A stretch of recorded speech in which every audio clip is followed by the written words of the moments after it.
Hi అండి, welcome to my channel ఆర్నా CSN. బాగున్నారా? ఈరోజు అండి దుర్గాదేవి సరస్వతి మాత పూజ కదండి, గౌరీ మాత పూజ కూడానండి. ఈరోజు మనకు ఒక రోజు ఎక్స్ట్రా వచ్చింది కదా, ఇది 8వ రోజు అనమాట.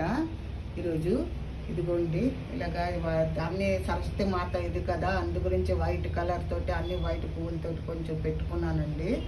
ఈరోజు ఇదిగోండి ఇలా పూజ చేసుకుని ఇవన్నీ చూడండి, ఇలాగ వచ్చాయండి ఇంతవరకును. ఏదో మాతా దయ వల్ల ఇక్కడ అష్టోత్తరము అన్ని మన దుర్గా మాతాది చదివానండి, గౌరీ మాతాది చదివాను, సరస్వతి మాతాదీను అభిషేకాలు అయిన తర్వాత ఇక్కడ అష్టోత్తరాలు చదువుకున్నానండి. పువ్వులతోటి పారిజాతాలు, ఈ పువ్వులతోటి రాధా మనోహర్ పువ్వులు ఉన్నాయి కదండి, రాధా మనోహరము అదే లతా కూడా అంటారండి, ఆ పువ్వులతోటి చేసుకోమన్నారు. అవి కొంచెం మా చెట్టుకుంటే దానితో కొంచెం చేసుకున్నానండి.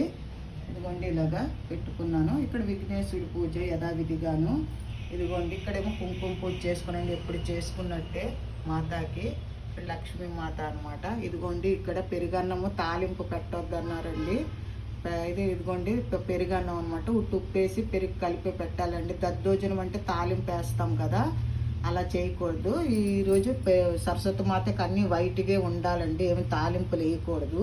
ఇదిగోండి పరవన్నం పంచదార వేసండి. ఇప్పుడు మనం బెల్లం వేసుకుంటాం కదా, బెల్లం వేయకుండా వైట్ కలర్గా ఇదిగండి కొబ్బరికాయ. ఇదిగోండి ఇది రసగుల్లా, వైట్ రసగుల్లా అండి. ఈ పళ్ళు పెట్టుకున్నానండి. ఇది ఇలాగ అన్నీ చేసుకున్నాను. ఏదో మాత ఇంతవరకు నాకు హెల్ప్ చేసింది మాత దుర్గామాత అండి ఈ రోజు వరకు. రేపు ఇంకా అదే అండి, రేపు అష్టమి కదా, అష్టమి చేసుకుంటానండి పిల్లలకి. ఇదిగోండి ఇక్కడ కృష్ణుడు పిల్లలకి పిలుచుకుంటానండి. 9 ఆడపిల్లలండి మాతాలు. ఒక తమ్ముడు ఉంటారు కదా పోతురాజు, ఒక బాబుని పిలుస్తానండి. ఇంకా పిల్లలు ఎక్కువ మంది వస్తారు. రేపు చేస్తాను కదా, నేను పెడతానండి వీడియో. వాళ్ళకి అన్నీ చేస్తానన్నమాట. తెల్లవారి వేసి 10 గంటల నుంచి మొదలు పెట్టొచ్చు అన్నారండి. 10 గంటలకి పిలిచాను. రేపు ఆ పూజ చేస్తానండి. ఇక్కడ హవన్ ఎప్పుడు విధాలుగా హవన్ చేసుకున్నానండి. ఇదిగోండి ఎప్పుడు నేను చాలా సంవత్సరాల నుంచి ఎప్పటి నుంచి అయితే పూజ మొదలు పెట్టాను అప్పుడు దేవి భాగవతం చదివేదాన్నండి నేను. దీంట్లో అన్ని కథలు ఉంటాయండి. ఇది చాలా మంచి బుక్. అయితే ఈ సంవత్సరం నేను చదవలేకపోయాను. సప్తపది కూడా చదివేదాన్నండి. అది ఎక్కడో పెట్టేసి నాకు దొరకలేదు. ఇప్పుడేమో దుర్గామాత కథ అనమాట అండి. ఈ దుర్గామాతది నాకు బుక్ దొరికింది. ఇదిగోండి ఈ బుక్ దేవి పూజా విధానం అని. దీంట్లో దుర్గామాతది కథ ఉంది. మహిషాసురి మర్దిని చంపుతారు కదా, శంభు నిశంభుల్ని, ఆ కథ ఉన్నదండి. అది చదువుకుంటున్నాను. కొంచెం వయసు అవుతుంది కదా.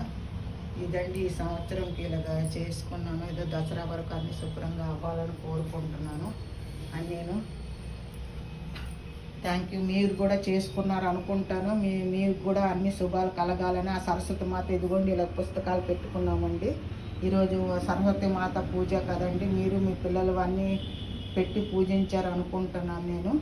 మీరు కూడా మీ పిల్లలకి బాగా చదివి మంచి ఉద్యోగాలు రావాలి. అలాగే మా మనవడు మనవరాలు మా పిల్లలు కూడా అన్నిటిలోనూ మంచిగా అభివృద్ధి చెందాలని ఆ సరస్వతి దేవిని గౌరీమాతని వేడుకున్నానండి. గౌరీమాత సకల మన పసుపుకు ముందుగా ఉంచే సౌభాగ్యాలు ఇచ్చే తల్లి కదా, అందుగురించి గౌరమ్మ గురించి దండం పెట్టుకోండి. అందరూను ఆ తల్లిని వేడుకోండి, పూజించండి గౌరీమాతని.